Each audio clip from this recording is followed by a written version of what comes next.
അതിൽ നിന്ന് നീരാവി പുറത്തേക്ക് വരുന്നത് എനിക്ക് പേടിയാവുന്നു. ഇത്രയ്ക്ക് പേടിക്കാൻ എന്തിരിക്കുന്നു അല്ലേ? അടുപ്പിൽ ഇരുന്ന് ചൂട് കൂടുമ്പോൾ അതിന്റെ അകത്തിരിക്കുന്ന വായു പുറത്തേക്ക് വരുന്നതല്ലേ ഉള്ളൂ. അത് വെറും വായുവല്ല അച്ഛ. കുക്കറിനകത്തുള്ള വെള്ളം തിളച്ച് ചൂടാകുമ്പോൾ അത് വാതക രൂപത്തിലുള്ള നീരാവിയായി മാറുകയാണ് ചെയ്യുന്നത്. അതെ, ഈ നീരാവിക്ക് വെള്ളത്തിനേക്കാൾ കൂടുതൽ സ്ഥലം ആവശ്യമാണ്. അതുകൊണ്ട് തന്നെ ഈ കുക്കറിലെ വിസില് വഴി വായു പുറത്തേക്ക് പോയില്ലെങ്കിൽ അത് കുക്കർ പൊട്ടിത്തെറിക്കാൻ കാരണമാകും. ആണോ? അതുകൊണ്ടാണോ വിസിൽ ഇത്ര ശബ്ദം പുറപ്പെടുവിക്കുന്നതും അതിൽ നിന്ന് വായു പുറന്തള്ളുന്നതും? അതെ അമ്മേ, ഉള്ളിലെ മർദ്ദം താങ്ങാനാവാതെ വരുമ്പോഴാണ് അത് പുറത്തേക്ക് പോകാനായി നോക്കുന്നത്. അപ്പോഴാണ് ഈ കുക്കറിലെ വിസിൽ മുകളിലേക്ക് ഉയരുന്നത്. ആ വിസിൽ സംവിധാനം അതിലില്ലായിരുന്നുവെങ്കിൽ ആ പ്രഷർ കാരണം എന്തെങ്കിലും ഒരു വലിയ അപകടം സംഭവിക്കുമായിരുന്നു അല്ലേ മക്കളെ? അതെ അച്ഛ, ഈ കുക്കറിലുള്ള വായു പുറത്തേക്ക് പോയില്ലെങ്കിൽ അത് അപകടകരമായി ബാധിക്കുകയും ചെയ്യും. അതുകൊണ്ടാണ് കുക്കറിലെ വിസിൽ ഒരു സുരക്ഷാ സംവിധാനമായി പ്രവർത്തിക്കുന്നത്. ഈശ്വരാ, ഇതുവരെ ഇതൊക്കെ ഞാൻ വെറും ഒരു അടുക്കള കാര്യമായിട്ടാണ് കണ്ടിരുന്നത്. ഇതിന്റെ പിന്നിൽ ഇത്രയും കാര്യങ്ങൾ ഉണ്ടായിരുന്നോ? ശാസ്ത്രം എന്ന് പറയുന്നത് നമ്മുടെ ലബോറട്ടറികളിൽ മാത്രം നടക്കുന്നതിനല്ല, നമ്മുടെ കൊച്ചടുക്കളയിലും ശാസ്ത്രം നടക്കുന്നുണ്ട്. നിങ്ങളൊക്കെ പറയുന്നത് കേൾക്കുമ്പോഴാണ് മക്കളെ ഞങ്ങൾക്ക് ഇതേപോലെയുള്ള പുതിയ പുതിയ കാര്യങ്ങൾ മനസ്സിലാവുന്നത്.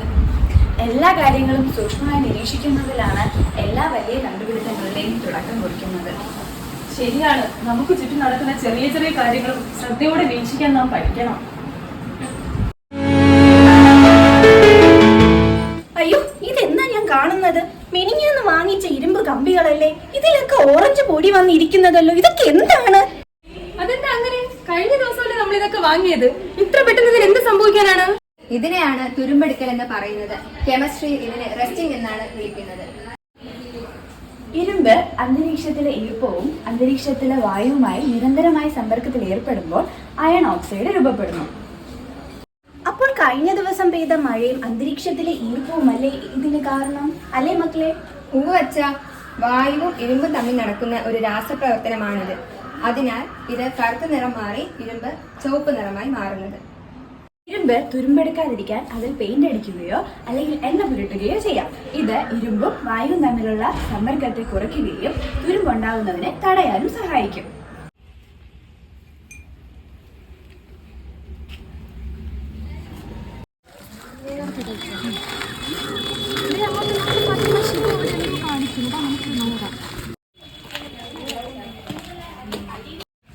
ഇതെന്താ ഷിബു, ഈ ഗ്ലാസ് വെള്ളത്തിലേക്ക് നീ ഇത്ര ശ്രദ്ധയോടെ നോക്കുന്നത്? ഫാത്തിമ, ഈ പേന ഒന്ന് നോക്കി. ഈ പേന പുറത്തെടുക്കുമ്പോൾ നേരെയാണ് ഇരിക്കുന്നത്, എന്നാൽ ഇത് വെള്ളത്തിലിടുമ്പോൾ ചെറുതായി വളഞ്ഞതുപോലെയാണ് ഇരിക്കുന്നത്. ശ്രദ്ധിച്ചു നോക്കി. അത് ശരിയാണല്ലോ ശുഭു, പേന വളഞ്ഞതുപോലെ തന്നെ എനിക്കും തോന്നണേ. ഞാൻ കരുതി ഈ പേനയ്ക്ക് എന്തോ കേടുപാട് പറ്റിയെന്നാ. ഇതെന്ത് അത്ഭുതമാ! വെള്ളത്തിലിട്ടാൽ വസ്തുക്കളുടെ രൂപമൊക്കെ ഇങ്ങനെ പെട്ടെന്ന് മാറിപ്പോകുമോ? അങ്ങനെ രൂപം മാറണമെങ്കിൽ കുളത്തിൽ കുളിക്കാറിങ്ങനെ നമ്മളൊക്കെ രൂപം മാറേണ്ടതല്ലേ? എടി ലീലാമ്മേ, അങ്ങനെയൊന്നും അല്ല. ഇതിന്റെ പിന്നിൽ ഒരു ശാസ്ത്രമുണ്ട്. ഇതിനെക്കുറിച്ച് എൻ്റെ ഒരു സുഹൃത്തിനോട് ചോദിച്ചപ്പോൾ ഇതിനെ ശാസ്ത്രത്തിൽ അപവർത്തനം എന്നാണ് പറയുന്നത്. ഒരു മാധ്യമത്തിൽ നിന്ന് മറ്റൊരു മാധ്യമത്തിലേക്ക് പോകുമ്പോൾ അതിന്റെ ദിശയ്ക്കുണ്ടാകുന്ന മാറ്റത്തിനെയാണ് അപവർത്തനം എന്ന് പറയുന്നത്. പ്രകാശത്തിന്റെ ദിശ മാറുന്നത് കൊണ്ടാണല്ലേ വെള്ളത്തിൽ കിടക്കുമ്പോൾ ഈ പേന വളഞ്ഞതായി നമുക്ക് തോന്നുന്നത്? ശാസ്ത്രം വലിയ പുസ്തകങ്ങളിൽ മാത്രമല്ല നമ്മുടെ ചുറ്റുപാടുകളിലും ഉണ്ട്.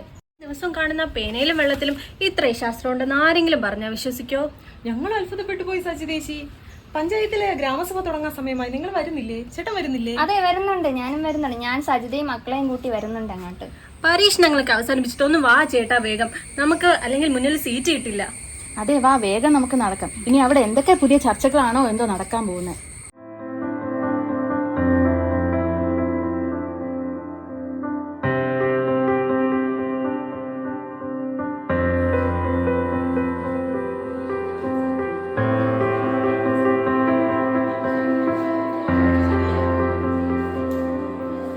ഗ്രാമസഭയിലേക്ക് വന്നിരിക്കുന്ന എല്ലാവർക്കും എന്റെ ഹൃദയത്തിന് സ്വാഗതം. അപ്പോൾ നമുക്ക് ഇന്നത്തെ ചർച്ചകൾ ആരംഭിക്കാം. എന്തെങ്കിലും നിർദ്ദേശങ്ങളോ പരാതികളോ വല്ലതും ഉണ്ടെങ്കിൽ പറയണം. അതെ, ഓരോരുത്തരും അവരുടെ ആവശ്യങ്ങൾ വ്യക്തമായിട്ട് പറയേണ്ടതാണ്. അത് ഞങ്ങൾ എഴുതി വെച്ചിട്ട് ആവശ്യമുള്ള നടപടികൾ സ്വീകരിക്കുന്നതാണ്. ഞങ്ങളുടെ ഭാഗത്തെ വീടുകളിലെ കിണറ്റിലെ വെള്ളത്തിൽ സോപ്പ് ഉപയോഗിച്ചാൽ പതയുന്നില്ല, തുണികൾ വൃത്തിയാകുന്നില്ല. വലിയ ബുദ്ധിമുട്ടാണ് പ്രസിഡന്റ്.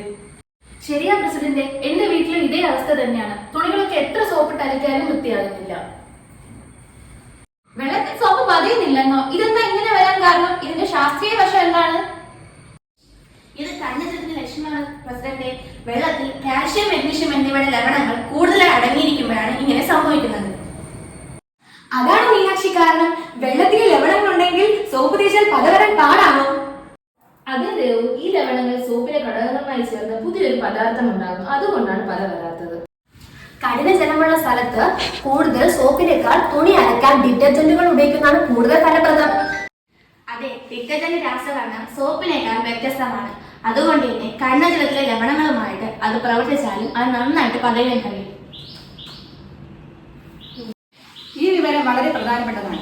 നമ്മുടെ ഗ്രാമത്തിലെ കിണറുകളിൽ കഠിനജലം ഉള്ളതുകൊണ്ട് ഈ വിവരം എല്ലാവരിലേക്കും എത്തിക്കേണ്ടതാണ്. പ്രസിഡന്റ്, ആ വെള്ളത്തിന്റെ കാര്യത്തോടെ നിൽക്കട്ടെ. എനിക്ക് റസിയുടെ പേരിൽ വലിയൊരു പരാതി തരാനുണ്ട്. നോക്കിക്കേ, റസി എനിക്ക് തന്ന സമ്മതപത്രമാണിത്. ഇതിൽ ഇപ്പൊ ഒരു അക്ഷരം പോലും കാണാനില്ല. അയ്യോ പ്രസിഡന്റ്, ഞാൻ അത് സാധാരണ മഷിക്ക് പകരം നാരങ്ങ നീര് ഉപയോഗിച്ചിട്ടാണ് എഴുതിയിട്ടുള്ളത്. അല്ലാതെ ഞാൻ വെള്ള പേപ്പറൊന്നും കൊടുത്ത് ആരും പറ്റിച്ചിട്ടൊന്നുമില്ല. റസി എഴുതിയെന്ന് പറയുന്നു, ദേവ് എഴുതില്ലെന്ന് പറയുന്നു. അപ്പോൾ ഈ പേപ്പറിൽ എഴുതിയ കാര്യങ്ങൾക്ക് പിന്നെ എവിടെ പോയി പറഞ്ഞു? ദേവു, നീ വെറുതെ റസിയെ സംശയിക്കണ്ട. അതിന് പിന്നിൽ ഒരു കാരണമുണ്ട്. നീ ആ പേപ്പറിൽ തന്നെ ശാലിനേച്ചി ആ മെഴുകുതിരി ഒന്ന് എടുത്തു തരാമോ? ഇതാ മെഴുകുതിരി. പക്ഷെ ഇത് ഉപയോഗിച്ച് നീ എന്ത് ചെയ്യാൻ പോവാ? ഈ കടലാസ് നമുക്ക് മെഴുകുതിരിയുടെ മുകളിൽ ചെറുതായിട്ടൊന്ന് ചൂടാക്കാം. അപ്പൊ സത്യം അറിയാലോ.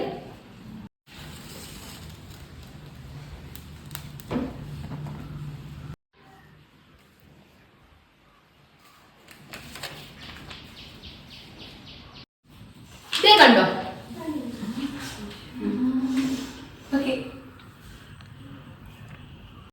അയ്യോ, ഇതെന്താ അത്ഭുതം! വെറും വെള്ള കടലാസായിരുന്നില്ലേ? ഇതിലിപ്പോ എഴുത്തുകളൊക്കെ തവിട്ട് നിറത്തിൽ വ്യക്തമായി തെളിഞ്ഞു വന്നല്ലോ. ശരിക്കും അത്ഭുതകരം തന്നെ. ഇതെങ്ങനെയാണ് സാധ്യമാകുന്നത്? ഇതിന്റെ ശാസ്ത്രവശം എന്താണ്? നാരങ്ങ നീര് സിട്രിക് ആസിഡ് അടങ്ങിയിട്ടുണ്ട് പ്രസിഡന്റ്.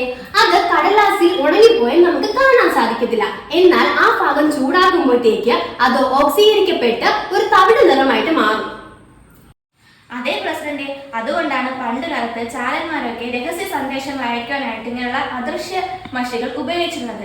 തത്വം പറഞ്ഞാൽ ഇതിൽ മാന്ത്രികതയൊന്നുമില്ല. അപ്പൊ റസി പറഞ്ഞ സത്യമായിരുന്നല്ലേ? ഞാൻ ഇങ്ങനെ വെറുതെ തെറ്റിദ്ധരിച്ചു. എന്നോട് ക്ഷമിക്കണം റസിയെ. അത് സാരമില്ല ദേവു, നിനക്കപ്പോ അതിന്റെ കാര്യം മനസ്സിലാകത്തുണ്ടല്ലേ? ഇപ്പൊ മനസ്സിലായല്ലോ, അത് മതി. അയ്യോ അമ്മേ, എന്റെ നെഞ്ചെരിയുന്നു. എനിക്ക് നാരങ്ങ വെള്ളം കുടിച്ചിട്ടാണെന്ന് തോന്നുന്നു. അങ്ങനെയൊക്കെ ഉടൻ തന്നെ എന്തെങ്കിലും ചെയ്യണമല്ലോ. ആരുടെയും കയ്യിൽ നെഞ്ചിരിച്ചിന്റെ ഗുളിക വല്ലതും ഉണ്ടോ? ഗുളികയില്ല ശാലിനേച്ചി, പക്ഷെ എന്റെ ബാഗിൽ കുറച്ച് സോഡാപ്പൊടി ഉണ്ട്. നമുക്കത് വെള്ളത്തിൽ കലക്കി പെട്ടെന്ന് കൊടുക്കാം. നെഞ്ചരിച്ചിൽ പെട്ടെന്ന് കുറയും. സോഡാപ്പൊടിയോ? മരുന്നിന് പകരം സോഡാപ്പൊടി കൊടുത്താൽ അവൾക്ക് വല്ല ആരോഗ്യ പ്രശ്നങ്ങൾ ഉണ്ടാവില്ലേ രമ്യേ? ഇല്ല പ്രസിഡന്റ്, പേടിക്കേണ്ട. നമ്മുടെ വയറ്റിൽ ആസിഡിന്റെ അളവ് കൂടുമ്പോഴാണ് നെഞ്ചരിച്ചിലുണ്ടാകുന്നത്. സോഡാപ്പൊടി അത് മാറ്റും. സോഡാപ്പൊടി എന്നത് ബേസ് ആണ്. ആസിഡും ബേസും തമ്മിൽ ചേരുമ്പോഴത്തേക്ക് അത് അവിടെ നിർവീര്യമാകുകയാണ് ചെയ്യുന്നത്. അതേ പ്രസിഡന്റ്, ഈ പ്രവർത്തനത്തെയാണ് നമ്മൾ ശമന പ്രവർത്തനം എന്ന് പറയുന്നത്. ഇത് ആസിഡിന്റെ വീര്യം കുറയ്ക്കുകയും സജിതയ്ക്ക് ആശ്വാസം കിട്ടുകയും ചെയ്യും. അതുകൊണ്ടാണ് സജിതയ്ക്ക് ഇപ്പൊ നെഞ്ചരിച്ചിൽ കുറയുകയും ആശ്വാസം കിട്ടിയത്. ഇതുപോലെ പല പല ശാസ്ത്രീയ വശങ്ങൾ നമ്മുടെ ചുറ്റുപാടും. കഠിനജലം, അദൃശ്യമശി, ശമന പ്രവർത്തനം എന്നിങ്ങനെയുള്ള കാര്യങ്ങളെ പറ്റി ഒരു സാധാരണ ഗ്രാമസഭയിൽ വെച്ച് മനസ്സിലാക്കാൻ പറ്റുമെന്ന് ഞാൻ കരുതിയിരുന്നില്ല. ഇനി മുതൽ നമ്മുടെ നാട്ടിൽ നടക്കുന്ന കേട്ടുകേൾവികളും അന്ധവിശ്വാസങ്ങളും ഒക്കെ കണ്ണുമടച്ച് വിശ്വസിക്കുന്നതിന് പകരം അതിന്റെ പിന്നിലെ ശാസ്ത്രീയ വശങ്ങളെ കുറിച്ച് നമ്മൾ മനസ്സിലാക്കണം. അതെ, നമ്മുടെ വീട്ടിലെ ഓരോ ചെറിയ പ്രശ്നങ്ങൾക്കും ശാസ്ത്രത്തിൽ കൃത്യമായ ഉത്തരമുണ്ടെന്ന് നമ്മൾ മനസ്സിലാക്കി. ഈ അറിവുകളോടെ ഇന്നത്തെ സഭ നമുക്ക് അവസാനിപ്പിക്കാം. എല്ലാവരും ശാസ്ത്രബോധത്തോടു കൂടി ജീവിക്കുക.